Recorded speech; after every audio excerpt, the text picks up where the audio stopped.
Please welcome Tracie Broom.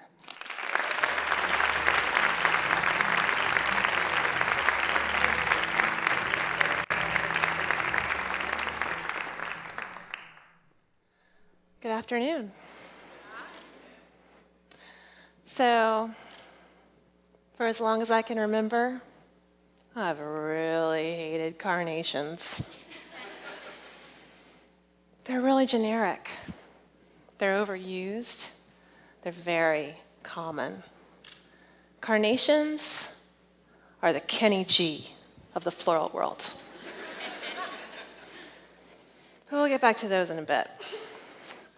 So back in the year 2000, I had a really enlightening experience with the giving of gifts. I was working in San Francisco as a freelance writer, and my job was to review spas, resorts, and salons. It was very hard. I was down in Los Angeles on assignment, and I had just gotten a four-handed massage at a fancy hotel. I felt very relaxed and very good. And I was hanging out with some of my friends, Tony and Diego, in their backyard at their house in Silver Lake, the cheap rent side of town at that time. So we're hanging out, we're enjoying the sunshine, and we're just trading compliments and having a really good time. And I'm like, Diego, your flip-flops are really stylish, and they look really comfortable, sort of balanced, the way that you are as a person. And it goes on like that, right? So we're having an awesome day. And it occurs to us that compliments feel so good, right?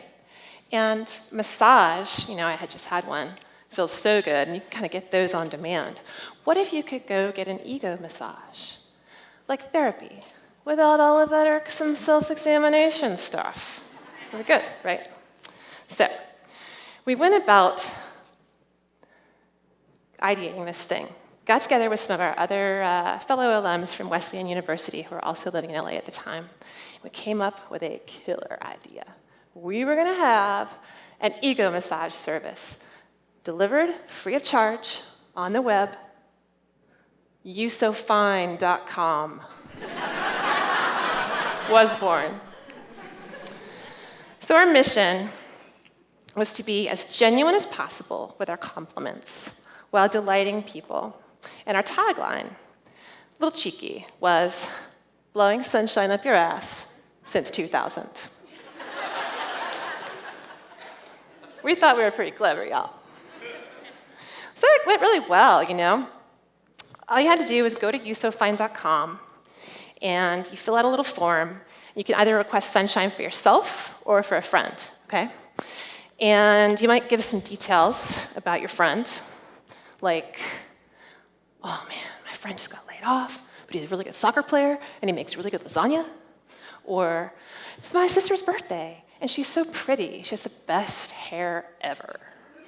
And she's got a real knack for playing the violin, that kind of thing.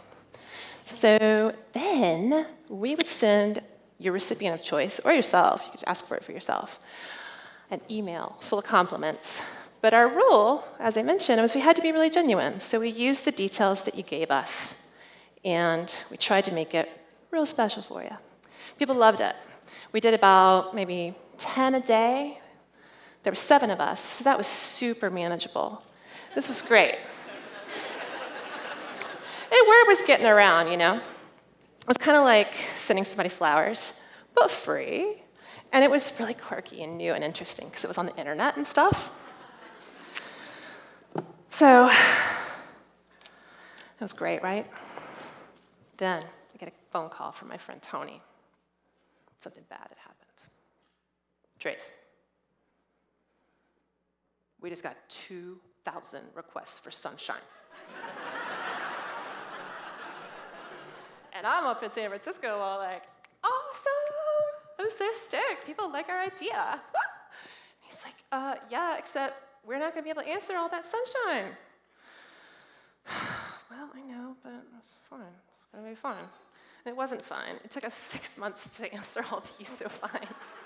And at that point, the project was dead. We just didn't have the time or the manpower or the technology, frankly. None of us were programmers or anything. We just didn't have the resources to deal with this. So we put it to bed, let it die, but 2 great things resulted from this. 1, we are all still really good friends, and that's pretty special. The other cool thing is that we learned something about people. People are hungrier for compliments, both giving them and receiving them, than any of us could really have ever imagined. And, okay, here's a question. When's the last time, I want you guys to think about it, somebody gave you a compliment that made you feel truly delighted? I want to see your pinky finger if you can think of something. Sweet. Well, you guys are awesome, so it's natural. Now, I'm going to guess that that compliment felt so good because there was something really specific about you in that compliment. So what I'm here today to talk about is how do we make more impactful compliments? Well, we have tools. I mean, the technology's caught up, right? We're on social networking sites all the time. Even as early as 2002, Friendster had come about. Does anybody remember Friendster? Raise your hand, high and tall, if you were on Friendster. So great. That was like the predecessor to Facebook and MySpace, and it had user profiles, and like a wall, and pictures, and my favorite movies. And something really cool happened. They introduced the testimonial. Raise your hand if you remember testimonials. How cool was that? It is a structure with the encouragement for other people to write nice stuff about you in a public place. It was great. Everybody really loved testimonials. I loved giving them. I loved getting them. It was rad. Technology was definitely working for us, not against us. So that was groovy, right? Next, social networking sites totally took off. And now our real-life relationships oftentimes are played out on social media. I mean, I actually interact with my own father, who lives right across town, more often on Facebook than I do in real life. I mean, I'm not proud of that, but it's a reality. I mean, put up the pinky finger if you have this problem. Yeah, it's true. And to make matters worse, these social networking sites, they give you the easy out. They got a lazy button on there. On Facebook, like. On Instagram, you got your little heart button. On Twitter, you got your favorite star. And on LinkedIn, when you endorse someone for their excellent marketing skills, it's because you pressed a button. Awesome! That's so meaningful and so personal. So, yeah, love it. Even in email and in like handwritten thank you notes, and you know it's true, you can just get away with being general, non-specific, and totally impersonal. You just can. These are the carnations of the compliment world. So, what's the solution? It's pretty easy. It's not anything that you don't already know. But you can just be a little bit more detailed, a little bit more specific when you give compliments, right? You can pull out honest observations about the other person, and that helps connect with their sense of self and their sense of who they are in public. And it makes them feel a little bit more confident, like, oh, someone's paying attention to my details. This makes me feel confident. I feel like I can trust this person. This feels good. So here's a pop quiz. I want you to think of 1, 2, or 3 details about yourself that are awesome. And if they were laced together in a compliment, it might make your day. I just want you to think about it for a minute, okay? Think about it all day. You should. You're great. But without the details, our intention and our meaning are totally lost. I mean, when you see me paying attention, it means that you can trust my opinion. You know that I care and I've been watching. And when you see that I recognize the good in you, then it makes it a little easier down the line. If you find yourself struggling, you might find that you could share that with me because we've built a firmer foundation of a true friendship. It sounds great, right? Give more detailed compliments, make more friends, have more confidence, have a better life, be more secure. Awesome. So why don't we take the high road more often? That's my question. Well, I've got another inquiry for you. How many times have you second-guessed a compliment? They're just trying to butter me up. Or, they're just trying to make me feel better. Or worse, what's in it for them? It's not fun. The worst experience I had with the whole "you so fine" thing was we actually decided we were going to try doing it in person, right? So we had this guy who was a friend of a friend. And the idea was, all right, we're going to sit you down in a room. We're going to point out all the cool things about you. We're going to ask you questions. It's going to be totally fun and awesome, and you're going to love it. You so fine. But this guy, we just happened to get the most negative guy on the planet. And every nice thing we noticed about him and said to him, he threw back in our faces like acid. I mean, y'all, it was way discouraging. Not a good scene. And look at the flip side. How do we know if people are being disingenuous with their compliments? I mean, have you ever just held back on giving a compliment? Pinky finger again. You just hold back because you're like, I don't know what this person's going to think about this. That feeling isn't good. But I just had it like a week ago.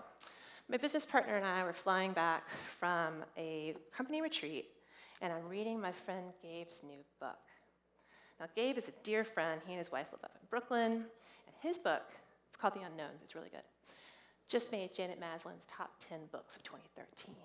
It's been reviewed positively in the New Yorker and the New York Times, and he's kind of a big deal now, and I'm so excited for my friend, and I finished his book, and I wrote him a letter on my little tablet, and it was really long, and it was all full of details about how I'd connected with the characters in his book, and how it reminded me of another time in my life, and how I noticed the way he talks in real life, in the language of the people in his book, and how much the whole thing moved me, and how the story arc was just devastating, all this stuff.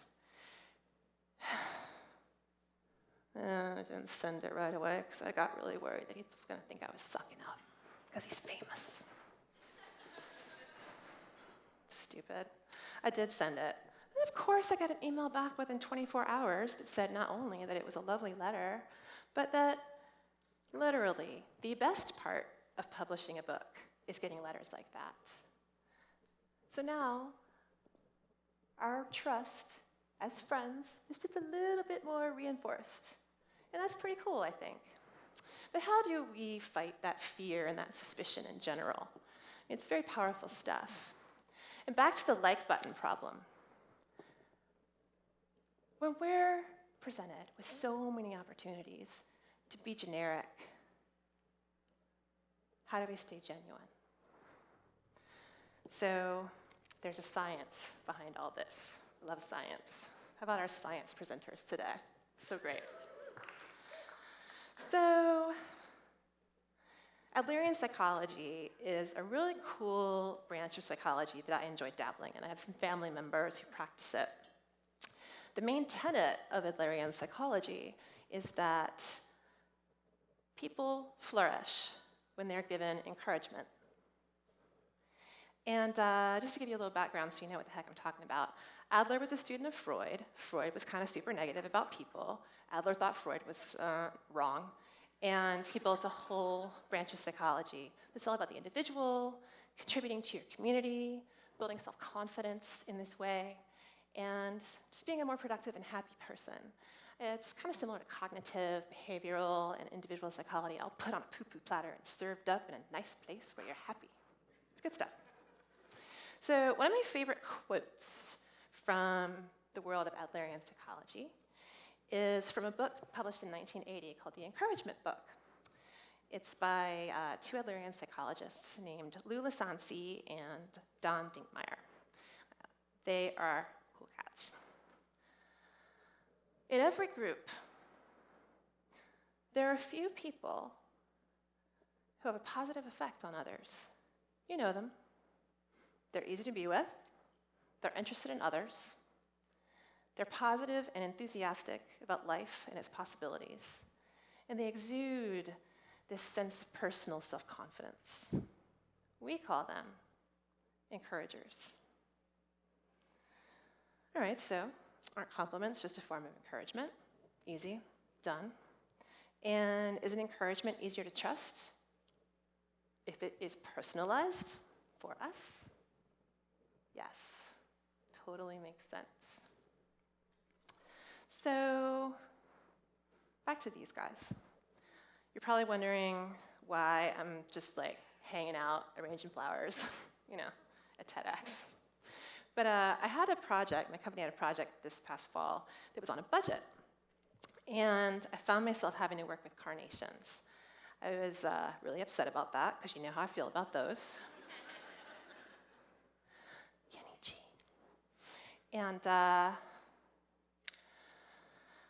they're really inexpensive, and they come in a lot of different colors, so I kind of had no choice. But I kind of figured out, if I take this eryngium, which is blue thistle, this is the magical variety of the eryngium. Don't get the other kind. These are really fun, and these yellow billy balls, the Latin name is Craspedia. I get neat, detail-y stuff like that. Maybe pick a little rosemary from my yard, and I can make something from the generic that, feels a little bit more genuine. So, what's the call to action here? It's not like you don't know all this stuff. I know you do. What I'd like is to challenge you to be a little bit more encouraging to others in your life. Just a little bit more. And I'd like for you to be more specific when you give compliments. I would also like it very much if you gave compliments more often. Because people like them, it feels good. Because honestly, when you give someone the gift of being their true friend, of having one more person they can trust, isn't that a more valuable gift than any bouquet of flowers could ever be? And as you leave today, I want you to think about some stuff. Is that okay? Okay, great. As you leave today, I want you to think about that lobby and what a great opportunity it presents. I want you to think about the presenters and performers and organizers and your fellow guests. And I want you to try and come up with a really cool, detailed compliment for just one of them. If you want to do more, that's totally cool. And then I want you to lay it on them. And as you leave, the TEDxColumbiaSC team is going to give you something that might help that along. Thank you.